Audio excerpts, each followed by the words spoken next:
Welcome to the Dream Huge podcast, where we'll talk with real estate investors, entrepreneurs, business leaders, athletes, and more to inspire you with their success stories so you can work hard, never give up, and dream huge. And now, let's start the show.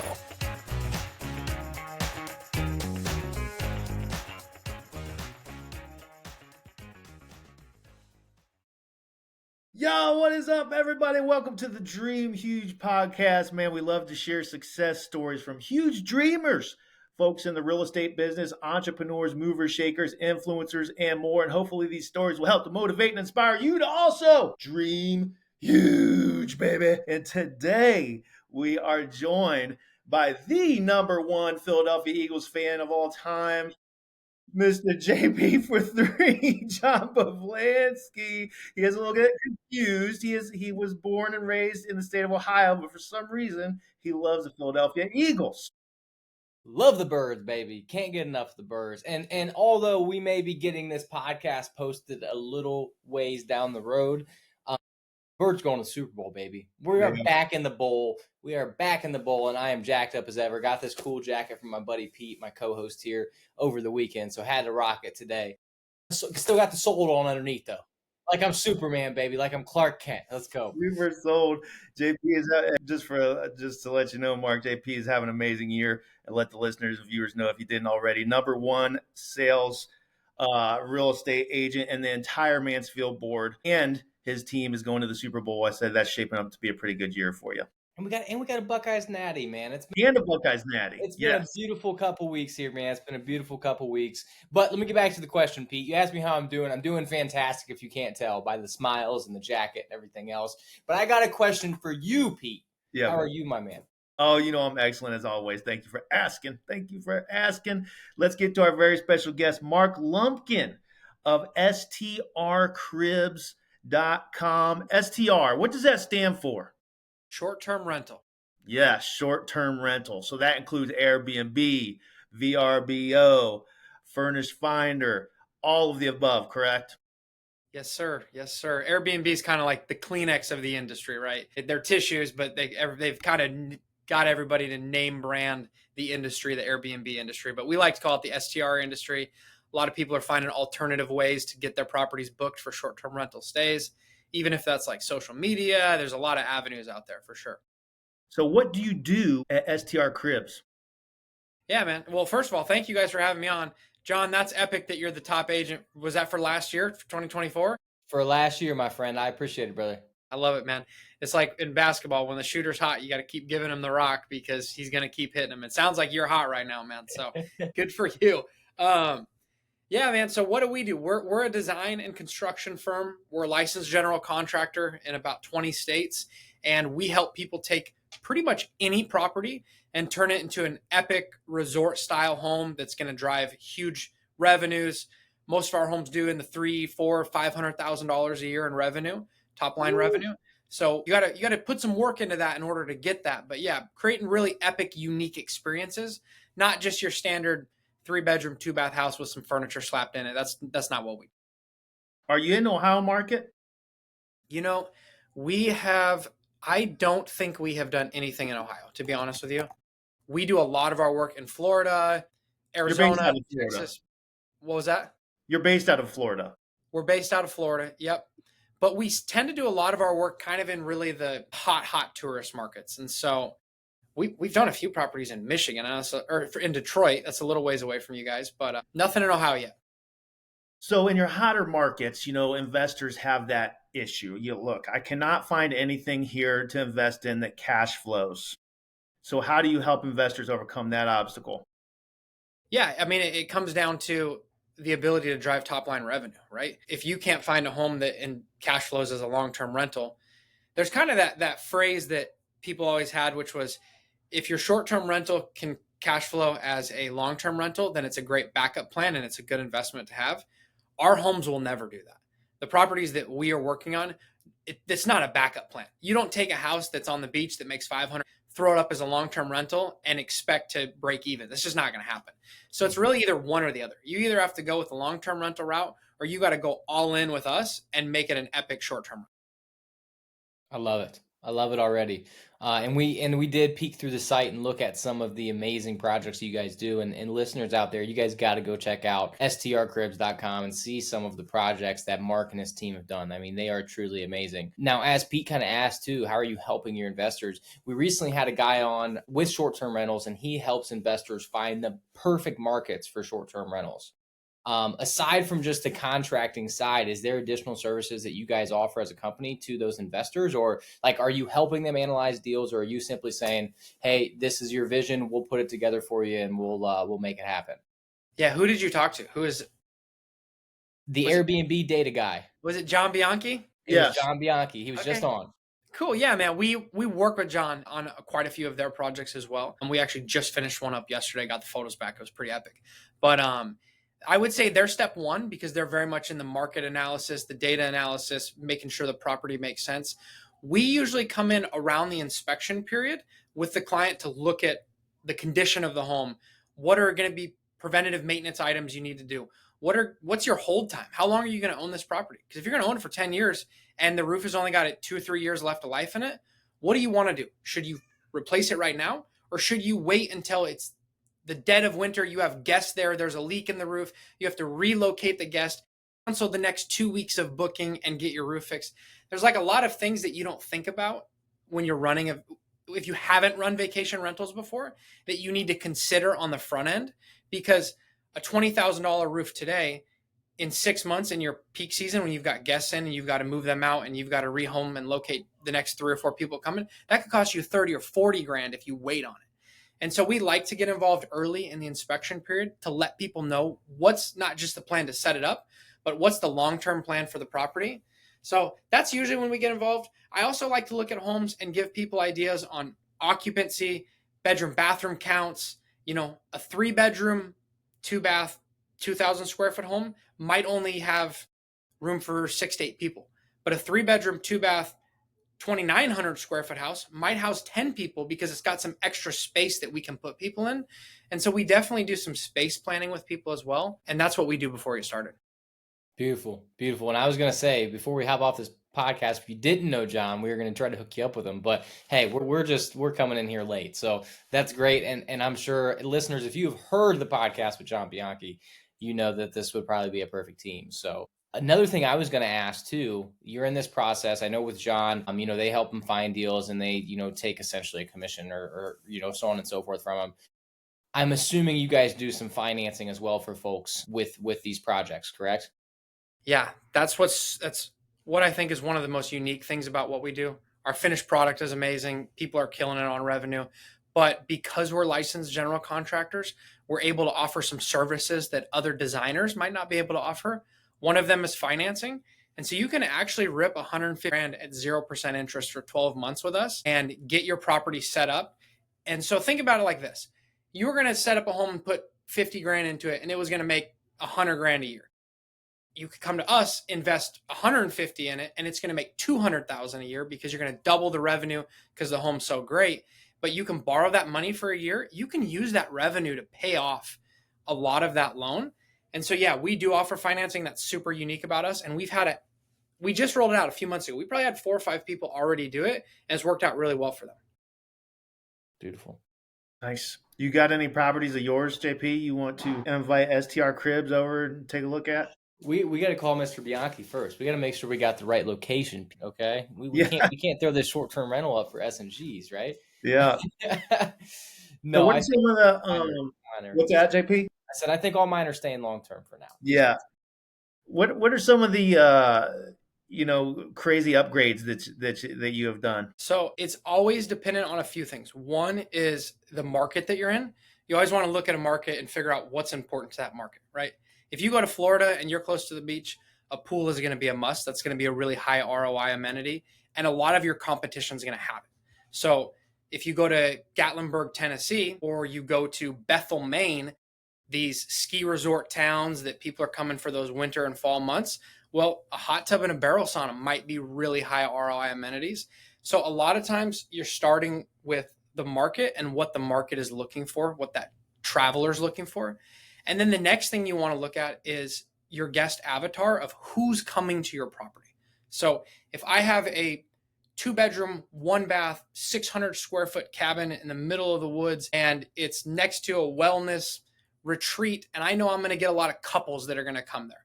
Well, what are amenities that couples would want to use? It might not be arcade games and a built-in bunk bed with the slide, because that's not the guest that's coming to my house, right?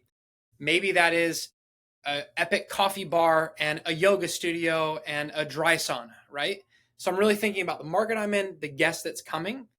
And on the opposite side, if I got a house that's going to house families with little kids, because I'm right next to Disney Park in Orlando, then you can guarantee I'm doing arcade games, movie theater rooms, pickleball courts, all the fun stuff that kids and families will want to take advantage of. What are some of the most unique themes you may have used? Yeah, that's a great question. And it's once again to the market and the guest demographic. And then what you can do is take that market and that guest demographic and drill down on a theme. And so maybe I've got a property in Nashville, Tennessee. Well, if you didn't know this, Nashville is the bachelorette capital of the world. There are more bachelorette parties that go to Nashville than go to Las Vegas, Nevada. Would have never thought that. It's crazy, man. You got more bachelorette parties coming to Nashville than Vegas. So what would I set up if I was going to Nashville? I'd do a bachelorette themed house, excuse me. It would be pinked out. It would have makeup stations, karaoke machines, all kinds of stuff that I know a group of 8 to 10 women between 21 and 35 years old are going to have a great time in. That's the type of home I'm setting up there and the theme I'm going for. My favorite themes and kind of some of the funner ones are definitely the newer themed homes, right? Every property in Orlando is Frozen or Disney themed, and that's already been done. But I do like the new ones that are the first to market and that are unique and different. What's a good example for you? We're working on a Mario themed home in Orlando, actually. And I don't know if you saw, but Universal Studios is rolling out Mario World, and they invested $600 million to build this epic new piece of the park. Well, it launches in 4 months. This house is going to launch in 4 months as well. So this house is going to launch at the exact same time this brand new park in Orlando is launching. They're going to see 3 million travelers a year coming just to that attraction. And the house we set up for this investor will be the only house in that market that is super ultra Mario themed, right? Yes. Fantastic. And the Green Bay Packers, man, we had people talk to us about a property across the street. And if you do an epic football themed property, you could charge a huge premium for all those home games. And so there's all kinds of things, totally market specific, but I like to think outside the box. You read my mind. JP, there's your inn into Philadelphia. There you go, buddy. You go buy an old junk house in Philly, and you put about $400,000 into it. Put a bunch of these bad boys in there. Football theme it out. You could go use it when you want to, and you would have a place to keep all your memorabilia when Drew gets tired of looking at it. Yeah, because the walls in here are getting packed. No, that's you're running out of space, man. There you go. That's a beautiful idea, and I think as an investor, you come to Mark, you're just like, oh, this is the contractor. Let's let him hit his hammer on the nails. Let's let him build it for us. But you're coming with these amazing ideas too. No, this is what we can do. I think that's just picture perfect, amazing, man. I mean, having some of those ideas, you are making a fortune for your investors, and that's going to keep them coming back the next time they want to buy another property. It's going to be like, oh, no doubt in the world, we're going to go spend $200,000 with Mark and make a fortune.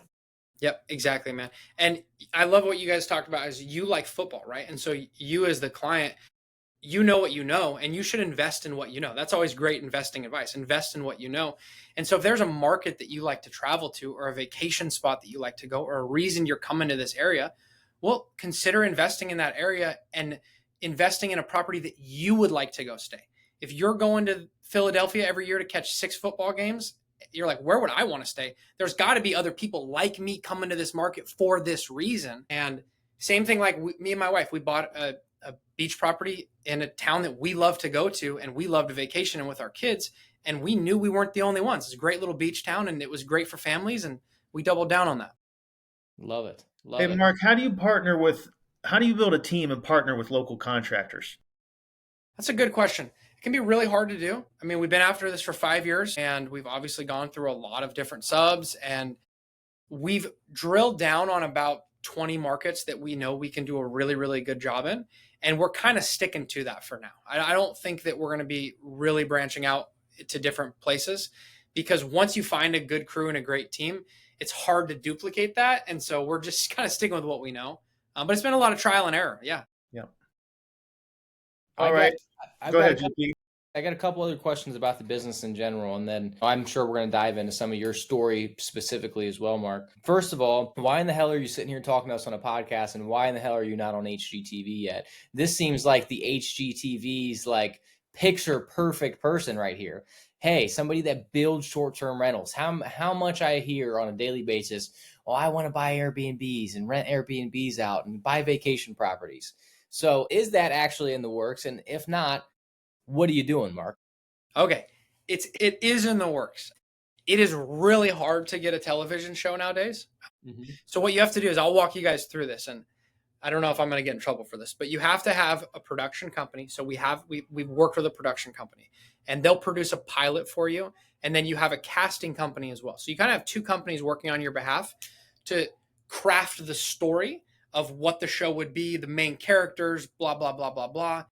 And then they send it out to all the networks. And so then your HGTV, your Netflix, your Hulu, your Amazon Prime, they review it and consider it. And they, from what I've heard, the industry standard is they're spitting back out 99% of the shows. 99% of the pitch decks that come in, they say, no, thanks, not interested. So you're saying there's a chance? I'm saying there's a chance, and I'm saying there's a better chance for us because we've already passed our first and second round of reviews with, I can't say the network, but with the network. So the next is probably like a small mini series, 2-3 episodes, see how it takes. And if it takes, they'll continue you. And if it doesn't, they're going to drop you and they're like, we're done. So you get a chance. There's a chance. But see, there we go. See, and I'm sitting here thinking, I'm like, why is this guy not on HGTV? Like, this is something that I would see on HGTV. It would be great. It would be a great show too, man. It would be so different from all the other kind of fix and flip shows where the final product is always the same, right? Yep. Chip and Joanna Gaines 15 years ago started their show, and every other show that spun off of that is about the exact same. You got a guy, you got a girl, she does the design, he does the hammer swinging, and at the end they have a new modern farmhouse. Like, that's the same show over and over again. We would mix it up, man. Ours would be quite a bit different. It'd be fun. Yeah, different cities, everything else. Yeah, no, I agree. Different cities, epic colors, lazy rivers, slides from the 5th story to the bottom story into a ball pit, just all kinds of cool stuff, man. But here's the nice thing, and I know the TV show can help you scale quickly, but do you even need the TV show? The TV show would probably change our business drastically. We would probably have to do less projects and do a higher quality. Does that make sense? We probably wouldn't have the bandwidth to help. Right now, we're helping about 150 properties a year get set up. And if we were doing that, it would probably be like 20 or 30 properties a year. And so we would definitely have to scale down on the quantity, but our quality would be better because we'd have better houses. Yeah, but I'm saying, can't we get you famous through social media? Definitely, man. And we've had a lot of success on like LinkedIn and YouTube. We've not really crushed, Facebook, Instagram, TikTok, but definitely it's on the list, and we could always do better. So I would love some help. Well, you're talking to the social media king over here in the green jacket. Oh, don't let him blow the head up too much here, Mark. Help me go viral, man. And you guys, go ahead. Go ahead. No, I was just gonna say, the thing about social media too is it's a lot of quantity, but it doesn't necessarily translate to quality, right? And so because our dollar amount is so high and our kind of target demographic is really a very niched person. This is a real estate investor, needs the tax benefits, has the free cash to invest a lot in the home, already has a property identified. That's a little hard for us on social. What are you trying to say, Mark? You saying my generation doesn't have money or what, man? Well, I don't know. How old are you? 24. Okay, well, shit. What is that? I'm the youngest millennial. So what does that make you? Gen Z? I think I'm still millennial. I'm not sure though. I'll plead the fifth. Okay, I'm 31, so I'm a couple years older than you, but I don't know, man. Yeah, I guess some of us have a little money. Not all of us. Very true. Well, and that leads into the next question too. You're talking about the specific demographic. So I'm an investor. Let's put two situations here, and kind of, if you can, give us as best as you can estimate of what you would need. One, investor on the right side, like you said, tax benefit. I've got plenty of money. I'm sitting on a ton of liquid cash. The other one, hey, I want to finance this property and put as little money down and into the project up front as possible. What costs are they going to have to put up front, and what costs are the cash buyer, the one that has a bunch of liquid, going to have to put up front to, let's say, do a project, just on average, as estimated as you can? Yeah, I mean, I'd say you're probably a couple $100,000 into the renovations, amenities, furniture, decor. When you start thinking about all of the essentials as well, there's so much just stuff that goes into a house. You got to have cleaning supplies. You got to have towels. You got to have extra linens for all the beds. You got to have pillows and pillow protectors and TVs and Wi-Fi routers. And once you just start adding up all the stuff that goes into a house, you're spending $100,000 just on furniture alone. And so it's definitely a $200,000-$300,000 investment to do it right. But like we talked about earlier, you can finance half of that. Yeah. Is that how you guys do that financing? Like say there was a $200,000 project. I have to bring $100K cash to the table. No, you could use the whole 150 and then just bring 50 to the table, or you could just spend 150. So it's totally, the discretion is up to you what the ratio is. But I would say that's what most people are doing. They're saying, hey, I got $100,000 in cash, and then I'm going to borrow the next 100, which is going to get me to 200 total. Okay. Beautiful. Beautiful. Love it.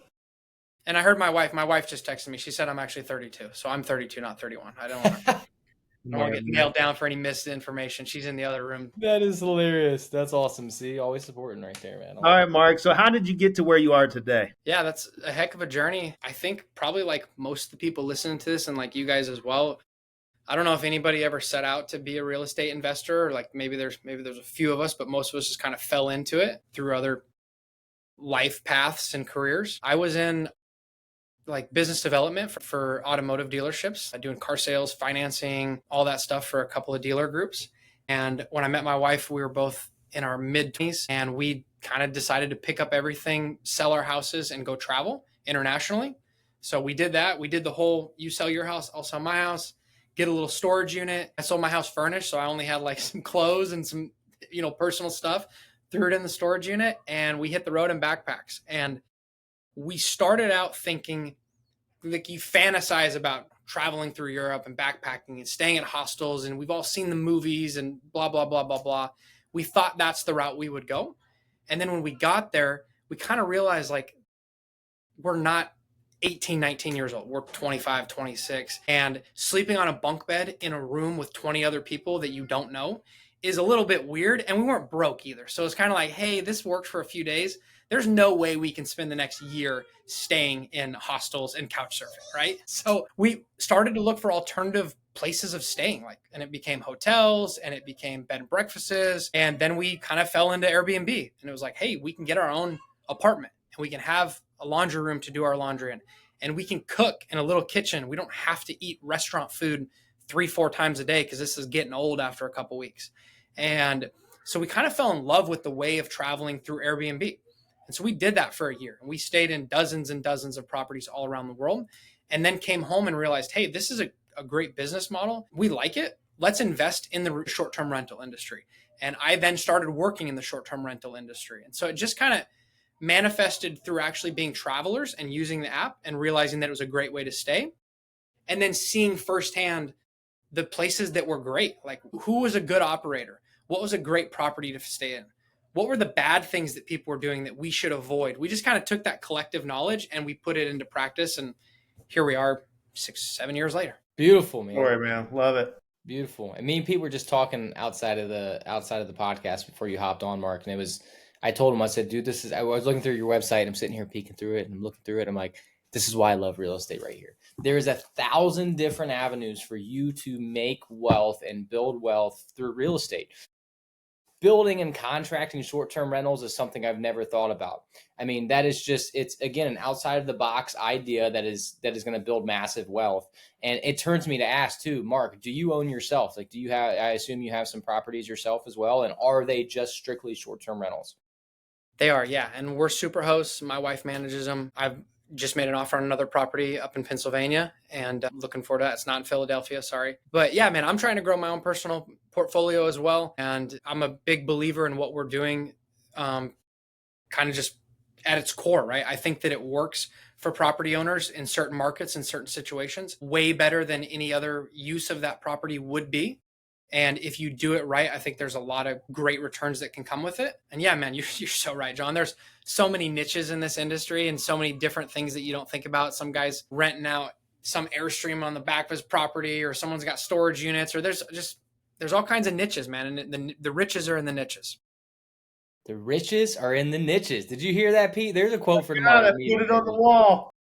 The riches are in the niches. The riches are in the niches, baby. Mark Lumpkin with strcribs.com. Closing thoughts, fellas. I think just in general for me, man, it's exactly like we were ending off here talking about. It's so unique. It's so awesome to hear somebody's story from a perspective that you don't hear typically in the real estate investing world. I cannot wait to see your Netflix or Hulu or Showtime or HBO or HGTV show come out, man. I'm more than confident that they're going to select you at some point in time. So I'm excited to see your growth. We're definitely going to connect and follow each other after the show here today. So, dude, thanks for spending some time with us this afternoon. It was awesome.